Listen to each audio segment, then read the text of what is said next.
Oh no, it's empty. Yeah, TS808. That's crazy. Yeah, no, our owner just loves the vintage vocals. We have some EQs here. This one. We have some EQs over here. That manly EQ is beautiful. And then sometimes I go to the reverb. The lexicon is really good. Yeah, lexicon. And that's really about it. Nothing crazy. What's up, guys? In this video, I'm going to be talking about my experience to Cloud Microphones Studio. If you don't know Cloud Mics, you probably know the Shure SM7B microphone, one of the most popular dynamic mics out there, used for vocals, podcasts, instruments, you name it. But the SM7B has a little quirk. It has pretty low output.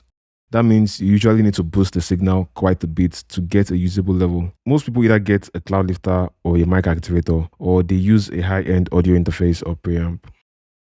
If you skip the cloudlifter and just crank your audio interface preamp, you will get more volume, but also more preamp noise, coloration, or unwanted saturation. That's where the cloudlifter comes in. So basically what the cloudlifter does is it gives the mic clean gain, and you can crank up your audio interface, but not as much, so you don't have that noise to your recording. They also produce ribbon mics, preamps, and mic activators that you can use for multiple mics at the same time. Now, here's the cool part. I live in Tucson, Arizona, and one day I was scrolling through Instagram and I saw a friend visiting Cloud Microphones Studio. Turns out they're actually based right here in Tucson. So I reached out to them to see if I could stop by. They were super welcoming and set up a time for me to come check out their headquarters. I met Gregor, who's a rep for Cloud, and two of their audio engineers, Gabe and Kev.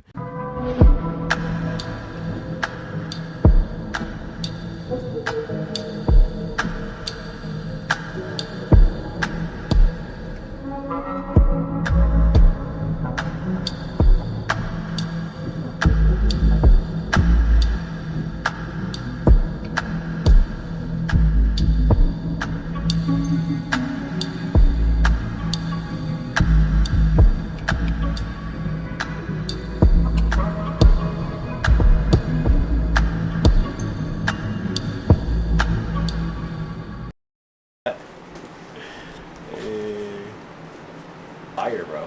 It's crazy because I know I told him a bunch of times, like, hey, we should actually go somewhere. I know we're going to come here to record something just to like see what the difference is like. Because I also feel like I've been saying, when I say gear to him, he's an artist, he doesn't care like what the hell. Like, yeah, like, I lean more like on the songwriting. It doesn't shit. matter. It's like, oh, this stuff doesn't matter. It's like, it sounds the same to me, and I'm like, yeah, like I can tell minor differences. I have a good ear for certain things, but then for other things, yeah, you're. Right now we don't have like a crazy vocal chaining because we've been trying to figure stuff out. But what I would normally go is like if I have, depending on the mic, I usually go SM7B or like a U47, 67. Have it go straight to a distressor. Distressor is just amazing on the vocals. We have some EQs here. This one. We have some EQs over here. That manly EQ is beautiful. And then sometimes I go to the reverb. The lexicon is really good. yeah, lexicon. And that's really about it. Nothing crazy. Your preamp, what preamp do you use? Mostly APIs or Neve? I'm a fan of APIs. Why? I love the APIs. I don't know. I was trained on the API and I just love it. I love it. But no, these Neves are pretty good. Yeah, 1073s. Neves are great. What else? We have the Trues. Those are like. I know just the price alone of this is like. Yeah. Can buy Probably 3 houses or something. Get the mics, the preamp. From the preamp, you go into Distressor, the compressor. EQs. I like that EQ, the manly EQ. Manly EQ. And just some reverb. Something simple. But these Viperies, these are good too. Those are preamps. Where? We got some right there. Hands on the day. We got so many preamps. I use more for bass.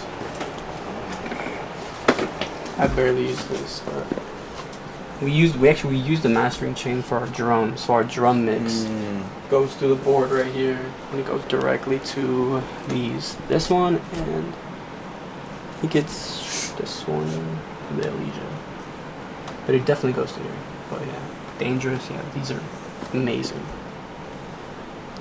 Broadcast preamps. You can even see like the CBS and the Fox on the side. Are they actually in use, or is this like? Yeah, we use them. Okay, bet. I'm not a fan, but I remember one time we used this as a distortion for a guitar. Oh damn! And it sounded amazing. Fire. It Sound Wonder type shit. Mixed with like It's Sinatra like or some shit like the that. small patch bay, right? Yeah, it's a patch. It's a little messy right now, but I have a patch bay. As you guys can see, they have an amazing setup over there. I would definitely love to visit again and maybe make some more content, do more interviews there. The place I was at was just their studio, their headquarters studio. They still have like a video production set and a warehouse itself here in Tucson. I'd definitely love to check it out and check out more of their gear. If possible, show or do some reviews. And while I was there, I was gifted this cloudlifter CL2 activator. I have the CL one right now, and with this I can use 2 of my dynamic mics. I have an SM57 that I can plug with this, and possibly if I want to do a podcast I can use this on the go. So thank you Cloud Microphone Studios again. It was really nice going over there. Very nice, super nice guys there. Like the whole team there were amazing. I met the video guy, I met a senior engineer there, and let me know what you want to say next. If you have any questions you want to ask me, leave it in the comment section. I'm also thinking of making like a home studio versus a professional studio setup and differences you might find in the both of them. See you guys on the next one.